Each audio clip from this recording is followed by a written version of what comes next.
حضرت عمر فاروق رضی اللہ تعالیٰ عنہ مدینے کی گلی سے گزرے، امیر المومنین ہے، مدینے کی گلی سے گزر رہے ہیں، ایک گھر کے اندر سے بچیوں کے رونے کی آواز آئی، بچیاں رو رہی ہیں، اور بچی اپنی ماں سے کیا کہتی ہے؟ کہتی ہے اماں ابو بکر تو اب انتقال کر گئے، حضرت عمر کا پہلے دن ہے خلافت کا، اب ہمارا کیا بنے گا؟ ابو بکر تو وصال کر گئے۔ حضرت عمر فاروق رضی اللہ تعالیٰ عنہ نے رونے کی آواز سنی، دروازے پہ دستک دی، کہا بیٹو کیا بات ہے؟ تو بچیاں کہنے لگی عمر ہمارے ابا جی ہماری 10-15 بکریاں ہیں، تو ہمارے والد صاحب ان کا دودھ دھو کے بیچا کرتے تھے، گزارا ہو جاتا تھا۔ جس دن ابا جی فوت ہوئے تو اس دن سے لے کر ابو بکر صدیق روز عصر کے بعد آیا کرتے تھے، ہماری بکریوں کا دودھ دھو کے دیتے تھے، کچھ ہم پیتی تھی، کچھ بیچ لیتی تھی، گزارا چلتا تھا۔ جس دن ابو بکر صدیق خلیفہ بنے تو ہم نے جا کے کہا ابو بکر اب کون دودھ دھوئے گا؟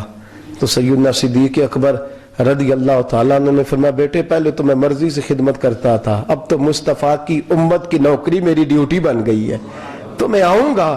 بچیاں رو رہی ہیں، حضرت عمر کو بتاتی ہیں، کہتی ہیں ابو بکر چلے گئے ہیں تو ہم پریشان ہیں، یتیم ہیں، لاوارث ہیں، بھائی کوئی نہیں، کون آئے گا، کون دیکھ بھال کرے گا؟ حضرت عمر فاروق گھٹنوں کے بل زمین پہ بیٹھ گئے، ان چھوٹی چھوٹی بچیوں کو سینے سے لگایا، فرمانے لگے میں ابو بکر کا کیا کروں، میرے لیے رستے بڑے مشکل کر گیا ہے، میں اس کے کس بادشاہ وقت ہو کے وہ غریبوں کے گھروں میں آ کے ان کی بکریوں کا دودھ بھی دوتا تھا، امیر المومنین ہو کے یہ رنگ بھی تھا۔ فرمایا بیٹیوں فکر نہ کرنا، جب تک عمر زندہ رہے گا، عمر آتا رہے گا، یہ نوکری کرتا رہے گا۔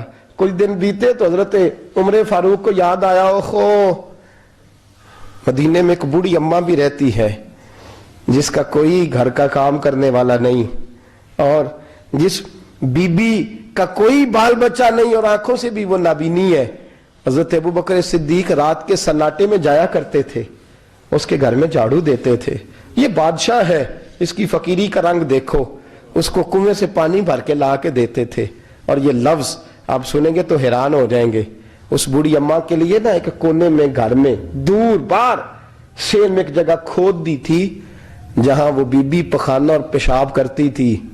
امیر المومنین حضرت ابو بکر صدیق رات کو جاتے تھے اور اس کا وہ پخانہ وہاں سے اٹھا کے باہر پھینک کے آیا کرتے تھے۔ اس عورت نے پیغام بھیجا کہ عمر سے کہو میری بھی ڈیوٹیاں تو نہیں سر انجام دینی ہیں۔ عمر فاروق ساری رات کام کرتے، سناٹا گہرا ہوتا تو جھاڑو دبایا ہے بغل میں اور عمر فاروق نکلے ہوئے، اس بی بی کے گھر میں جھاڑو دیا جا رہا ہے۔ حضرت انس بن مالک فرماتے ہیں میں نے آخری عمر میں بھی اس بوڑھے عمر کو دیکھا ہے، اس بڑھاپے میں بھی میں نے اس شخص کو دیکھا ہے کہ جب وجود کمزور ہو گیا، داڑھی سفید ہو گئی، لیکن پھر بھی اس کا انداز نہیں بدلا، اس نے ساری زندگی بادشاہی میں فقیری کر کے گزار دی، یہ پھر بھی کسی کے گھر میں جھاڑو دیتا ہے، کسی کی بکریوں کا دودھ دھوتا ہے، یہ کسی غریب میرے دوست یہ۔ اور جب سیدنا فاروق اعظم رضی اللہ تعالیٰ عنہ خطبہ دینے بیٹھتے ہیں تو کپڑے پھٹے ہیں، پیبند لگے ہیں، مزاج سادہ ہے، بڑا مال آیا ہے، بڑا مال، لیکن تقسیم کر دیا، اور یہی انداز آگے اپنے گورنروں کو دیا۔ حضرت سعید بن عامر رضی اللہ تعالیٰ عنہ آپ کے گورنر ہیں، حمص کے گورنر ہیں۔ جب لسٹ آئی نا غریبوں کی، حضرت عمر نے کہا کہ حمص کے جتنے غریب لوگ ہیں ان کی لسٹ بنا کے بھیجو، ان کو چندہ لگانا ہے۔ تو 17ویں 18ویں نمبر پر حضرت سعید بن عامر کا نام بھی آ گیا، گورنر صاحب کا۔ تو حضرت عمر نے سوچا شاید کوئی اور سعید بن عامر ہے، فرمانے لگے یہ کون ہے؟ جس کی ڈیوٹی لگائی تھی اس سے کہنے لگے یہ سعید کون ہے؟ تو کہا حضرت جی ہمارے صوبے کا گورنر۔ تو فرمایا اس کی لسٹ فقیروں میں؟ فرمانے لگے پتہ نہیں آپ نے کیا رنگ بھر کے بھیجا ہے، مہینہ مہینہ یہ شخص درختوں کے پتے کھا کے گزارا کر دیتا۔ یہ میں فرشتوں کی کہانیاں نہیں سنا رہا آپ کو، میں آپ کو جنات کی یا عالم بالا کی باتیں نہیں، اس دھرتی پہ بسنے والے، اس دھرتی پہ وقت گزارنے والے میرے رسول پاک کے تیار کردہ ہیرو کی باتیں عرض کر رہا ہوں۔ حضرت عمر گئے ایک دفعہ، کہا مجھے بتاؤ تمہارا گورنر کیسا ہے؟ تو حمص کے لوگ کہنے لگے ہمیں اپنے گورنر سے 4 شکایتیں۔ کون کون سی؟ کہا پہلی بات تو یہ ہے کہ گورنر صاحب کو چاہیے فجر کے وقت آئیں، یہ سورج نکل آتا ہے تو باہر آتے ہیں گھر سے، سورج نکل آتا ہے تو آپ کہہ کے تو دیکھیں کسی معمولی سرکاری ملازم سے بھی۔ پھر آپ دیکھیے آپ کا کیا بنتا ہے. کہا یہ سورج نکلتے وقت آتے ہیں. دوسری شکایت یہ ہے کہ دن کو ملتے ہیں رات کو نہیں ملتے. تیسری شکایت یہ ہے کہ مہینے میں ایک دن ملتے ہی نہیں گورنر صاحب. چوتھی شکایت ہے کہ روتے ہیں کبھی کبھی, اتنا روتے ہیں کہ بے ہوش ہو جاتے ہیں. حضرت فاروق اعظم نے کھڑا کر لیا, فرمایا سعید تیری شکایات آئی ہیں. کہ حضور حکم. فرمایا سنا ہے, پہلے تو فجر کے وقت آ جاتا تھا لوگوں کے مسائل سننے, اب تو سورج نکلتے وقت آتا ہے. کہا حضور بیوی بیمار ہو گئی ہے اور گھر میں نوکر تو ہے کوئی نہیں, تو میں سویرے اٹھتا ہوں تو پہلے ناشتہ بناتا ہوں, بچوں کو کھلاتا ہوں. اس عورت نے 35 سال میرے ساتھ وفا کی ہے, اب چارپائی پہ ہے تو میں اس کے منہ میں لقمے ڈالتا ہوں. کہا اسے کھانا کھلا کے جب وہ دعا دیتی ہے تو پھر نکلتا ہوں. تو کہا سنا ہے تو ہفتے میں ایک دن ملتا ہی نہیں مہینے میں. کہنے لگے حضرت جی جب مدینے سے آیا تھا تو ایک کرتا اور ایک تامت ساتھ لایا تھا, مجھے آج 2.5 سال ہو گئے ہیں, میں نیا لباس نہیں خرید پایا. میں نے عرض کی میں اس دھرتی پہ بسنے والے لوگوں کی داستان سنا رہا ہوں. کہا میں اپنی تامت دھو کر خشک ہونے کو ڈال دیتا ہوں, اسے آدھا دن لگ جاتا ہے, خشک ہوتی ہے تو تامت پہن کے قمیض دھو لیتا ہوں اور پھر قمیض ڈال دیتا ہوں. حضرت جی سارا دن بیت جاتا ہے تو باہر نہیں آ پاتا. حضرت عمر فاروق کی گردن جھک گئی. کہا سنا ہے تو رات کو ملتا ہی نہیں. یہ لفظ کہے تو حضرت سعید بن عامر کہنے لگے یہ میرا راز تھا, آپ میرے امیر نہ ہوتے تو کبھی فاش نہ کرتا. دن میں نے بندوں کے لیے رکھا ہے, رات اپنے رب کے لیے رکھی ہوئی ہے. میں رات کی تنہائیوں میں اپنے کریم کی بارگاہ میں جاتا ہوں اور میں سارے دن کے گناہوں کی معافی مانگتا ہوں. میں اپنی غلطیوں کی تلافی کا سوال کرتا ہوں, اس کے حضور جاتا ہوں, اسے دکھڑے سناتا ہوں. رات میری اس کے لیے بیت جاتی ہے. حضرت عمر کی اور گردن جھک گئی. فرمایا یہ بتا کہ تو ملتا ہی نہیں, کبھی کبھی تو روتا ہے اور بے ہوش ہو جاتا ہے. کہ حضرت جی 40 سال کی عمر میں کلمہ پڑھا ہے, جب 40 سال کے پچھلے گناہ یاد آتے ہیں تو کہا پھر میں ضبط نہیں کر پاتا. وہ خطائیں, وہ پاپ, وہ جرم, وہ خطائیں جب سوچتا ہوں نا کہ رب کھڑا کر کے پوچھے گا بتا یہ جرم کیوں کیا, تو وہ احساس مجھے پریشان کر دیتا ہے. حضرت جی میں پھر برداشت نہیں کر پاتا, پھر میں تڑپ اٹھتا ہوں, میری یہ کوتاہیاں ہیں, بتائیے کیا کہتے ہیں. حضرت فاروق اعظم نے گردن اٹھائی تو آنکھوں میں آنسو تھے. کہنے لگے یا اللہ مجھے اس جیسے کچھ اور گورنر بھی عطا فرما, یا اللہ اس جیسے کچھ اور گورنر بھی. عزیزو اپنا حال کیا ہے. ملک شام جب فتح ہوا تو حضرت سعد بن ابی وقاص رضی اللہ تعالیٰ عنہ کہتے ہیں کہ کچھ لوگ مجھے کہنے لگے کہ ہم آپ سے معاملات طے نہیں کریں گے, ہم جزیہ دیں گے, ٹیکس دیں گے, اسلامی حکومت کے زیر اثر آئیں گے, لیکن آپ سے معاملات طے نہیں کریں گے, اپنے امیر کو بلائیے. تو حضرت سیدنا سعد بن ابی وقاص کہتے ہیں میں نے خط لکھا. فرماتے خط لکھا حضرت عمر کو. میں نے کہا جناب آئیے. جواب میں حضرت عمر نے خط میں جواب لکھا کہ فلان دن فلان تاریخ فلان وقت میں ملک کے شام پہنچ جاؤں گا. حضرت سیدنا عمر چلے گھر سے, ایک غلام, ایک گھوڑا, ایک نیزہ. حضرت فاروق اعظم نے کچھ کھجوریں, خشک کھجوریں, کچھ سرکہ باندھ کے رکھ لیا رستے میں کھانے کو. یہ بادشاہی میں فقیری ہو رہی ہے. لاکھوں مربع میل کا حکمران ہے, کروڑوں اور اربوں روپے پاس پڑے ہوئے, وہ ساری چیزیں رکھ لیں اور سیدنا عمر فاروق رضی اللہ تعالیٰ عنہ چلنے لگے.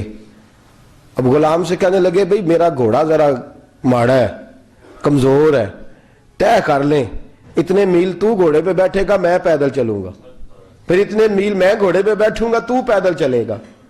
ملک شام پہنچنے کا وقت آ گیا. جب وقت آیا تو پیدل چلنے کی سواری حضرت عمر کی تھی, ان کی باری تھی پیدل چلنے کی, اور سواری پر سوار ہونے کی باری غلام کی تھی. توجہ, یہ لوگ رشتے کرتے ہیں نا تو کرائے کی کار لے کے چلے جاتے ہیں, بعد میں وہ پوچھتے ہیں کہ تسی تے کار تے آئے سو. ہم اپنے آپ کو بنانے کے لیے جھوٹی انعام بھی خریدنی پڑے تو خریدنے سے ہم پرہیز, ہم جو بتاتے وہ ہم ہوتے نہیں, اور جو ہوتے ہیں وہ ہم بتاتے. حضرت سیدنا عمر فاروق رضی اللہ تعالیٰ عنہ سواری پہ غلام ہے, خود پیدل ہے, اور حال کیا ہے, بارش ہوئی تھی تو کچھ پانی کھڑا تھا, چھوٹے چھوٹے جوہڑوں میں چھوٹے چھوٹے تالاب بنے ہوئے تھے, پانی کھڑا تھا. تو حضرت عمر فاروق رضی اللہ تعالیٰ چمڑے کے جوتے پہنے, وہ جوتے دونوں اتار کے تو بغل میں دبا لیے.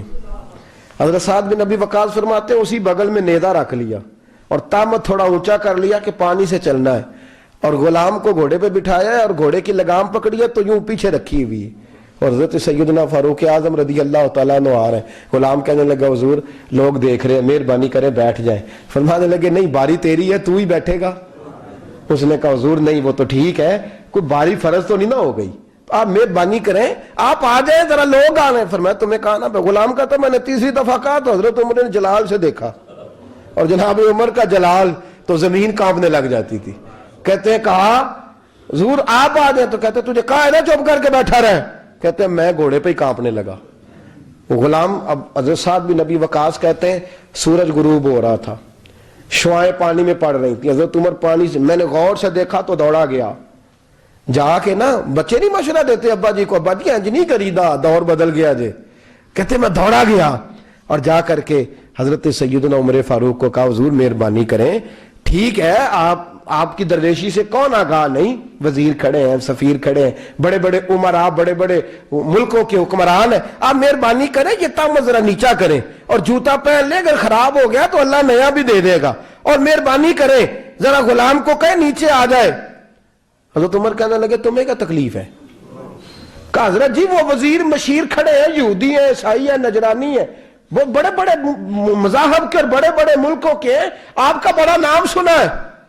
حضرت سیدنا سعد بن نبی وقاص فرماتے ہیں میرے ساتھ اتنا ترش رویہ حضرت عمر کا پہلے کبھی نہیں ہوا، کہتے ہیں ماتھے پہ شکن آیا اور کہنے لگے تجھے تیری مار ہوئے، ان 4 لوگوں کے لیے میں اپنے نبی کا طریقہ چھوڑ دوں، ان 4 دنیا داروں کے لیے نبی پاک کا طریقہ چھوڑ دوں؟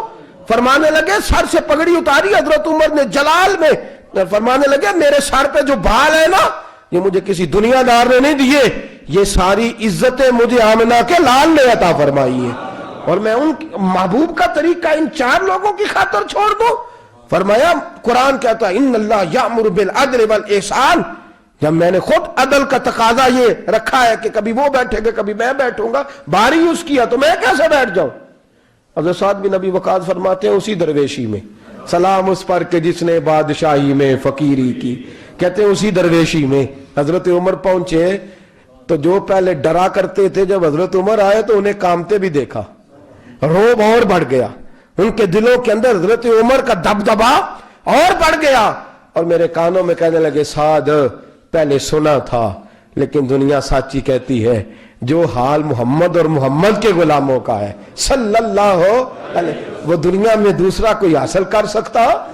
آج ہمارے پروٹوکول، ہمارے دبدبے، ہماری انا پرستیاں، ہمارے دعوے، ہمارے طریقے، میرے عزیزوں لوگ ہمیں آ کے مثال دیتے ہیں، کہتے ہیں یورپ کی فلاں گلی میں یہ ہوتا ہے، میں نے کہا وہ گرد راہ کو نہیں پہنچ سکتے، یہ ساری چیزوں تو میرے مصطفیٰ کے غلاموں سے حاصل کیا، لوگ ہم نے چھوڑ دی، غیروں نے اپنا لی۔